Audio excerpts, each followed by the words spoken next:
pour y poser la grenade lacrymogène. C'est cela. D'accord.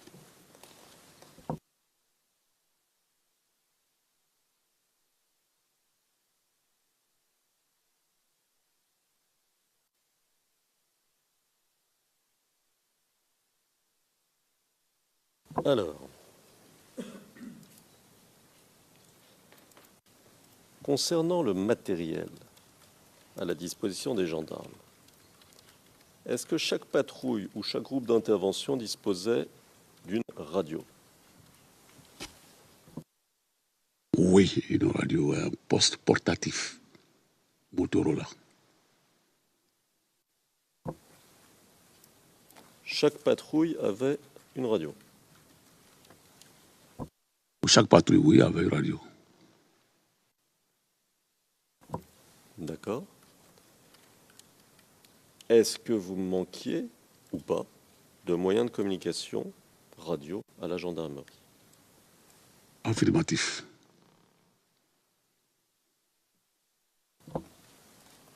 Pouvez-vous nous expliquer?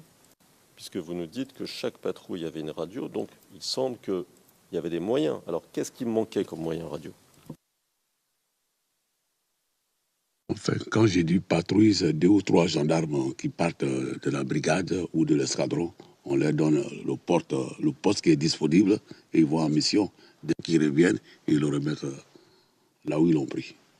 C'est ce que je voulais dire par là.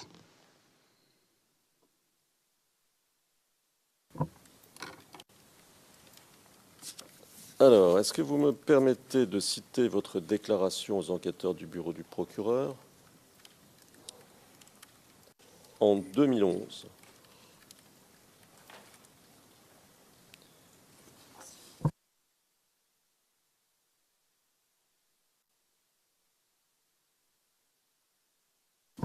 Alors, la référence CIVOTP 0016 0204 page 0245.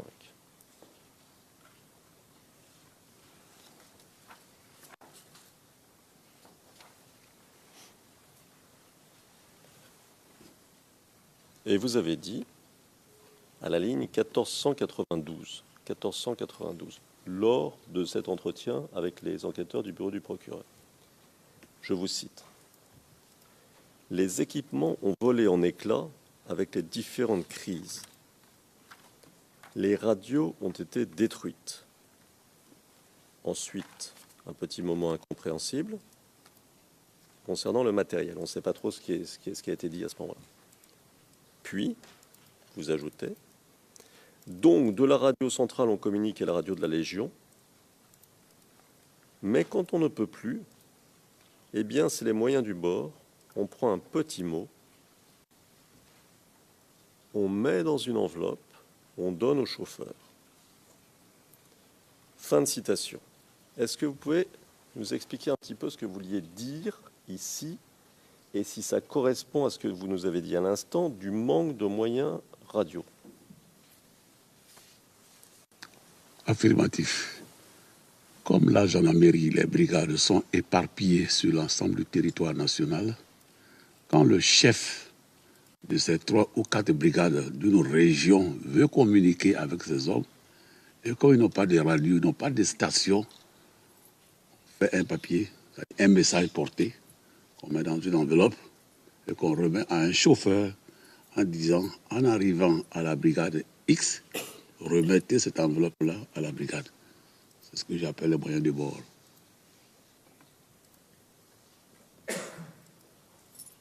D'accord.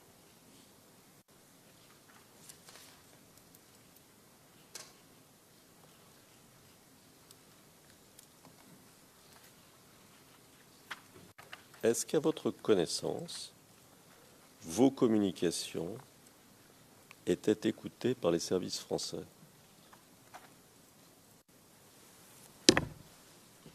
À l'époque, à la présidence, il y avait un service d'écoute français.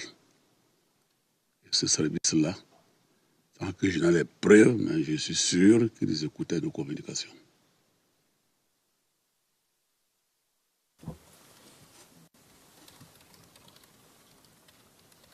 Alors on va revenir un tout petit peu là-dessus. Donc vous parlez de la présidence de la République, c'est ça? Affirmatif. Et vous parlez du palais présidentiel. Oui, du palais présidentiel. Quand vous entrez au palais, vous avez une entrée par derrière qui met par l'arrière du palais. Et juste à environ 100 mètres à votre droite, il y a ces bureaux-là tenus par les services français. Alors, ces membres des services français qui écoutaient les communications des autorités ivoiriennes, ils étaient là depuis quand? Depuis quand existait ce bureau dont vous parlez à la présidence, si vous le savez? Je suis arrivé à la présidence en 2000, mais je suis sûr qu'il y a longtemps qu'ils y étaient. Et on avait un Français qui s'appelle M. Kousker qui gère les communications. Je crois qu'il y est encore.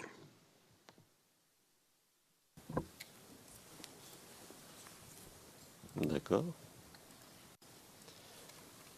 Est-ce que je comprends bien ce que vous nous dites? Et est-ce que vous nous dites que ce service d'écoute, ce service de surveillance, ce service français de surveillance des autorités ivoiriennes, et en particulier de la présidence, qui était aussi un service d'écoute, est resté en place, à continuer ses opérations, pendant toute la durée de la présidence du président Gbagbo? Oui.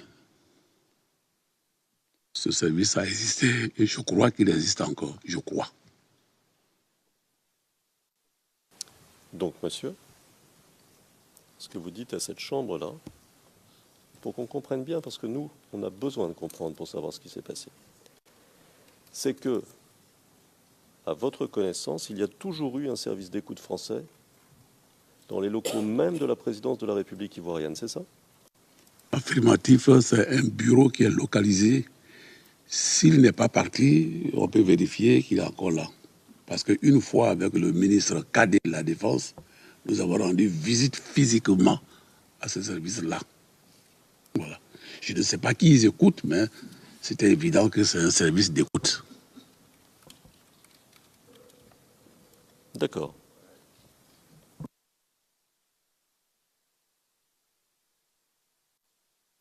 Est-ce que vous savez si ceux qui écoutent font partie de ce qu'on appelle l'intelligence ou les services secrets français?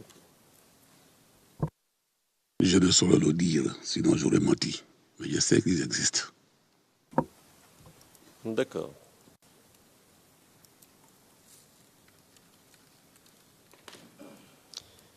Est-ce que les communications de la gendarmerie, pendant toute cette période, c'est-à-dire avant même la crise, mais aussi naturellement pendant la crise, étaient écoutées ou pouvaient être écoutées par les forces rebelles?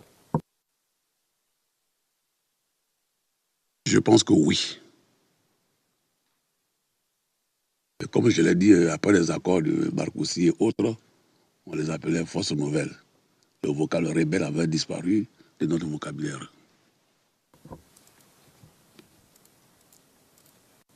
Vous préférez que je les appelle forces nouvelles? C'est à vous de choisir le terme qui vous convient le mieux.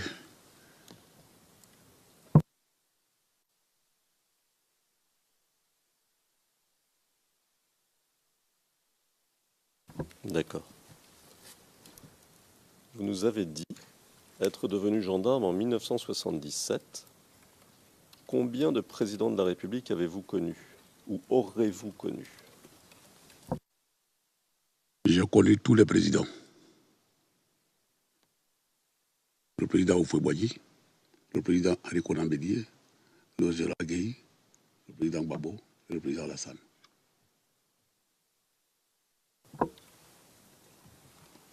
Est-il juste de dire que vous avez poursuivi une carrière brillante sous chacun de ces présidents?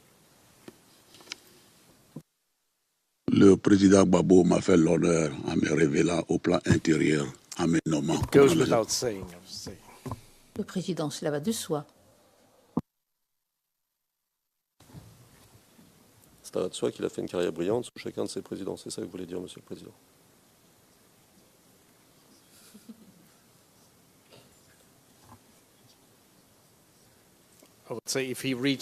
Le président, je dis, s'il a atteint ce niveau-là, on peut le dire. Monsieur McDonald, c'est un avis, Monsieur le Président, et c'est également quelque chose qui n'a pas de valeur.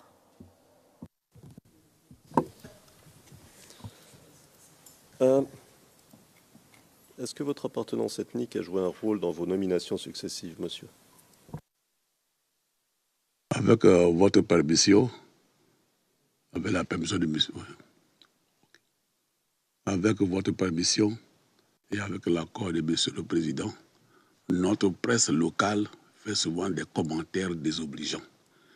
Si je n'ai pas fini ma pensée, demain, dans les journaux, on va dire autre chose. C'est pour cela que je voudrais, si vous permettez rapidement, dire que j'ai fait une bonne carrière. Le président Gbagbo m'a nommé colonel de la gendarmerie et aujourd'hui, le président Alassane m'a nommé ambassadeur. Si je ne l'ai pas dit comme ça, on va dire autre chose dans nos journaux.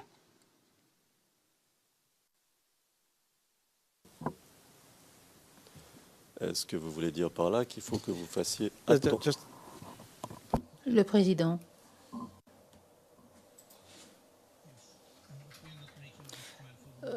Mais ce procès n'est pas à l'intention des médias. Je souhaite le faire remarquer. Le procès est là parce que c'est un procès, mais il n'est pas là pour les médias. Est-ce que vous voulez dire par là, monsieur, que vous devez être prudent pour votre propre sauvegarde?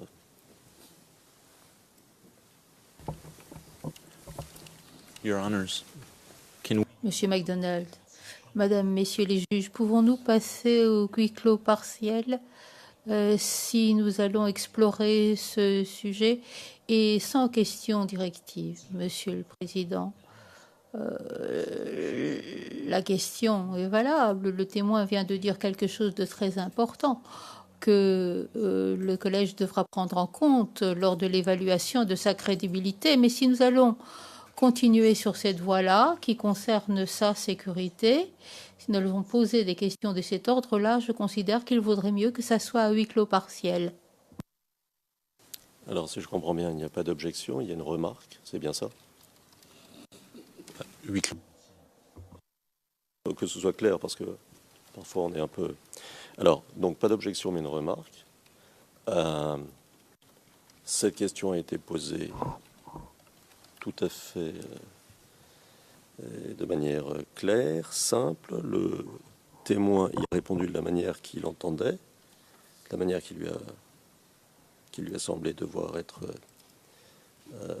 faite. Et je passe, Monsieur le Président, à autre chose, à quelque chose qui me... Oui. Le Président, je vous prie de m'excuser, Monsieur le témoin. Éprouvez-vous quelque crainte que ce soit? Crainte.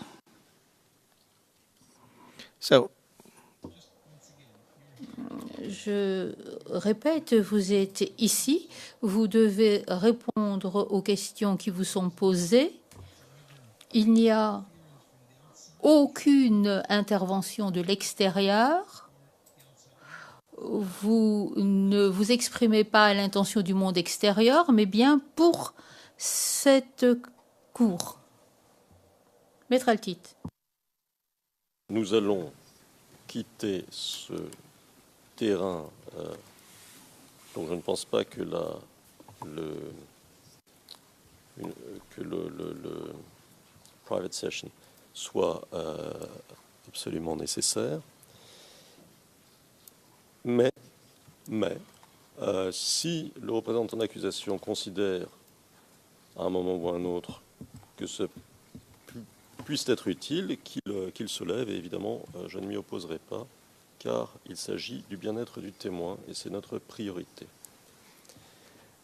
Alors, monsieur, je vous posais tout à l'heure la question, et je crois que vous n'y avez pas répondu. Est-ce que votre appartenance ethnique a joué un rôle dans vos nominations successives? Non. Bon. D'accord. Can I ask? Le président, je voudrais vous demander quelle est votre appartenance ethnique, monsieur le témoin? Votre appartenance ethnique, quelle est-elle? D'origine Krou, K-R-O-U, dans le sud-ouest de la Côte d'Ivoire. OK, thank you. Le président, très bien, je vous remercie. Maître Altit. Alors, monsieur, vous nous avez donné les noms au cours de votre témoignage d'un certain nombre de gendarmes, officiers parfois généraux, officiers supérieurs et parfois officiers subalternes. Je vais vous donner ces noms et je vais vous poser des questions simples, la fonction de la personne et son origine ethnique. Il est possible, et je m'adresse là à mes confrères de l'accusation, que j'en oublie. Alors, on peut, si ça peut vous rendre la tâche plus facile, vous donner le tableau de tout ce qu'on va dire, de tous les noms qu'on a extraits. Et comme ça, si jamais vous pensez à d'autres noms, vous nous direz et le tableau sera exhaustif. Vous aussi, monsieur le témoin, je vais vous mentionner un certain nombre de personnes, mais si vous vous dites, mais il n'a pas parlé de telle personne qui a eu un rôle important, vous nous dites. Vous nous dites. D'accord? Oui. Bon, alors on commence. Vous nous avez parlé du général de brigade Raphaël Afro-Yao. Oui. Ses fonctions à l'époque, vous nous l'avez dit, il était votre adjoint. Oui. Aujourd'hui, qu'est-ce qu'il fait? Il est à la retraite. Et son ethnie? Il est Agni, à l'est de la Côte d'Ivoire. Je suis du sud-ouest. D'accord. Ensuite, le colonel Adou Donga. Quelle était sa fonction? Il était mon chef de cabinet. Et il est Atié, A-T-T-I-E, du sud de la Côte d'Ivoire, d'Azopé, plus précisément. D'accord.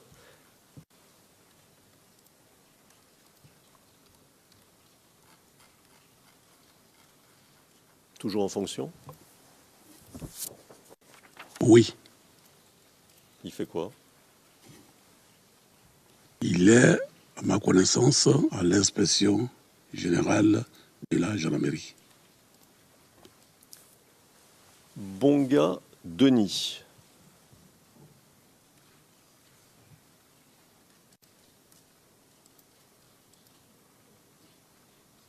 Le nom ne me dit pas grand-chose.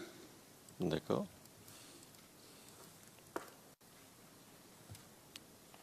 Le capitaine Anoma.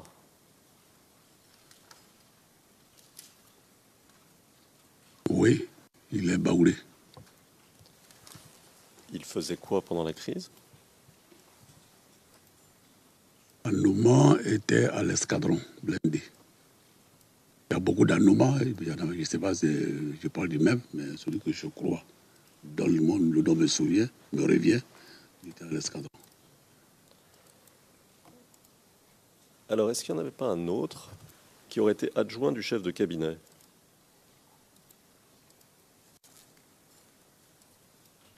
Je ne me rappelle pas, mais il y avait beaucoup d'Anoma. D'accord. Le capitaine Kra. Le capitaine Kra est baoulé. Il servait aussi à l'escadron. Il est en activité? Affirmatif.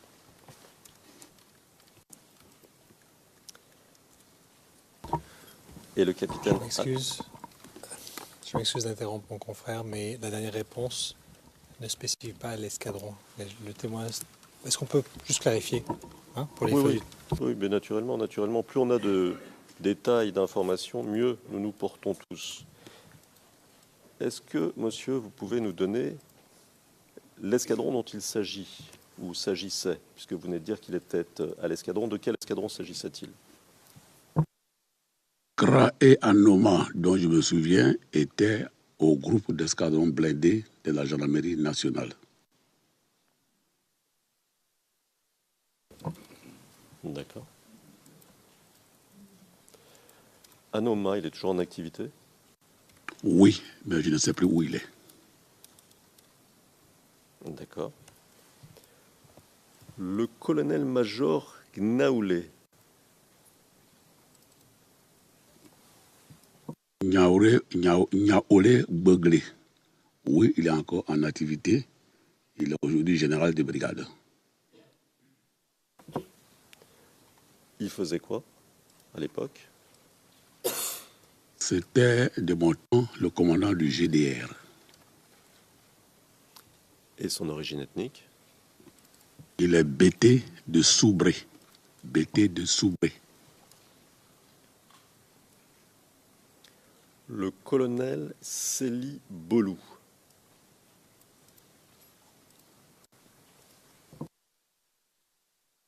Il est retraité, mais il a été successivement commandant de l'unité d'intervention de la gendarmerie nationale. Ensuite, il a servi à Korogo. Enfin, il a servi au ministère de la Défense. Et je n'ai plus suivi sa carrière. Son origine ethnique? Il est BT de Dalois. D'accord. Le colonel-major... le colonel Célie Bolou, vous me pardonnez, mais je ne me souviens pas ce que vous avez dit, il est toujours en activité? Non, il est retraité. D'accord. Le colonel-major Aboya Kwame Grégoire.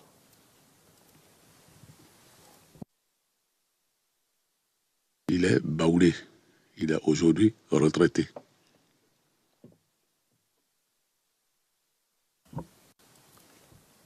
Le colonel Niaouré Begré. C'est de lui que j'ai parlé. Je dis, il est encore en activité. Il est général de brigade, mais il était commandant du GDR, groupe de documentation et de recherche.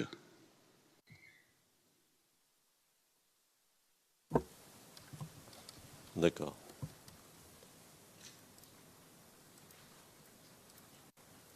Le colonel Kwame Boussin.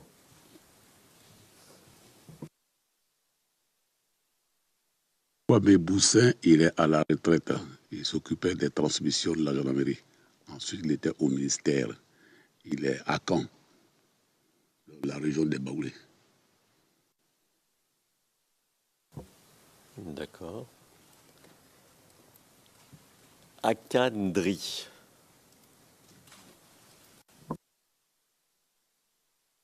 Akandri servait à l'état-major de la Légion mobile. Il est encore en activité et il est aujourd'hui attaché de défense en Afrique du Sud.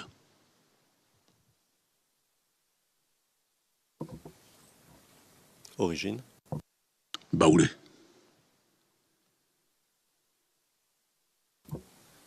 Le capitaine Hugues Anselme Anouma.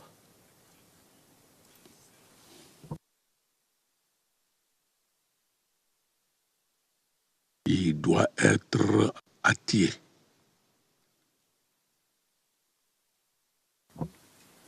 En activité? Oui. Le commandant Boli.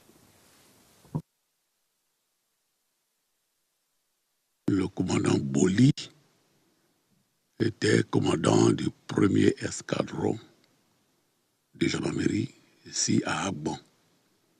Il doit être encore en activité, mais je ne suis plus depuis 5 ans leur carrière. Donc je dis ce dont je me souviens.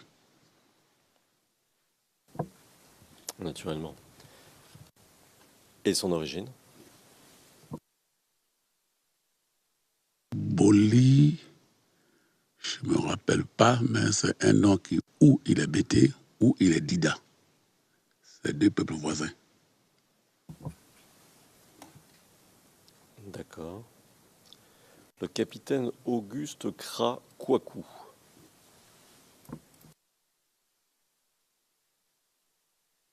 Il y a tellement de noms communs chez nos frères Akan que je ne sais plus très bien ce qu'il est devenu et ce qu'il est et ce qu'il était. Si je vous dis qu'il était l'escadron 2-1 de Yopougon. Oui, je le confirme, je suis d'accord avec vous.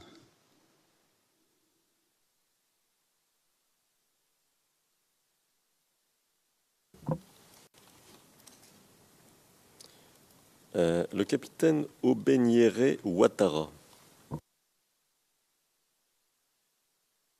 Obéyene Ouattara, il est encore en activité. Il est de Katiula, donc du nord de la Côte d'Ivoire. Il a été commandant escadron à Bobo. Saint-Dioula. C'est un Tagbana. Tagbana. C'est un groupe Sénoufo, c'est le grand groupe Sénoufo. Mais à Katiula, on les appelle des Tagwana ou Tagbana.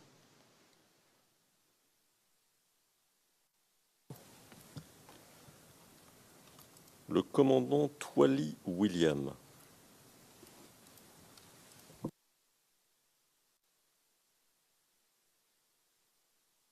C'est un militaire. Ce n'est pas un gendarme. Mais je le connais. Il est de Daloa. C'est un Gnabois. Gnaboua.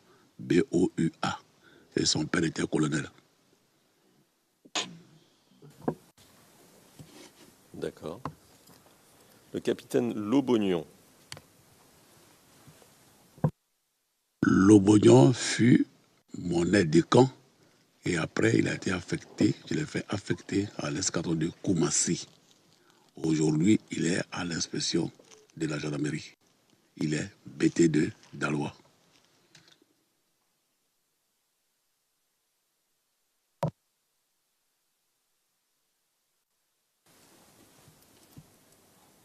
Le colonel Vako Bamba. Vako Bamba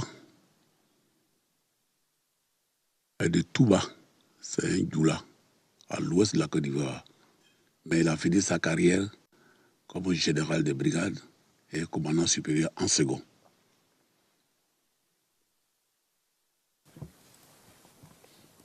Le colonel, le lieutenant-colonel Gouanou.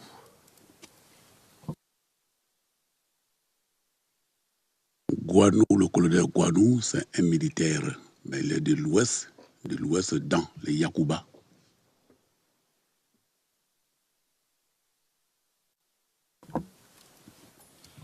Le colonel Djama. Le colonel Diamant, paix à son âme, il fait partie de ceux qui ont été tués à Boaké. Il n'est plus de ce monde.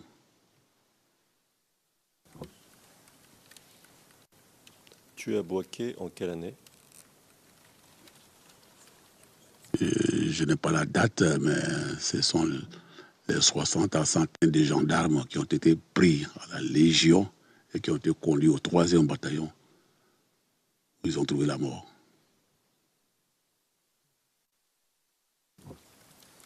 Si je vous dis en 2002, ça vous rappelle quelque chose?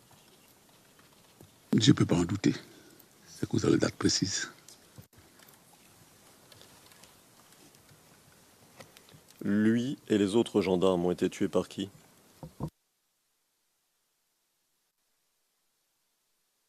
Ils ont été conduits, colon par un, au 3e bataillon de Boaké.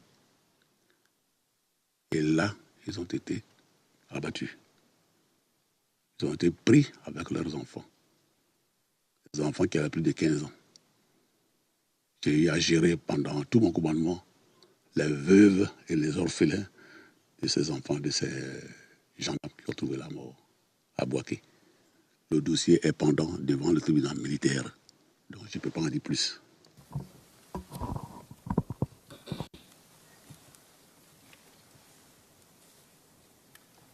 Les enfants dont vous parlez, ils ont été tués aussi? Quelques-uns, mais d'autres ont été relâchés. Tous n'ont pas été tués, y compris des gendarmes. D'autres ont été relâchés.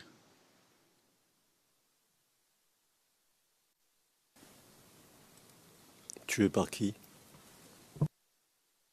Par ceux qui les ont pris et qui les ont emmenés à Boaké, au 3e bataillon. Ce sont les informations que nous avons obtenues. Je pense que l'ORUSI a un dossier complet sur ces dossiers-là. Mais comme il est pendant devant les tribunaux, permettez que je n'en dise pas plus.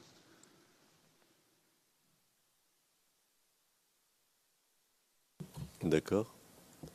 Je vais vous poser la question autrement. Ceux qui les ont tués, ceux qui ont tué les gendarmes, ils étaient commandés par qui?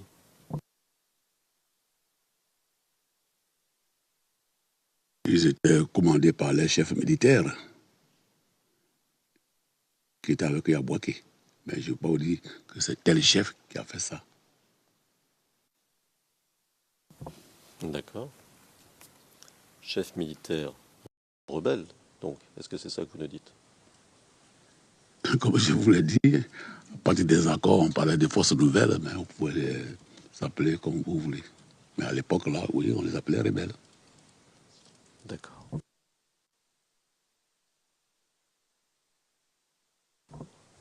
Monsieur le Président, il est 11 heures, un peu plus même.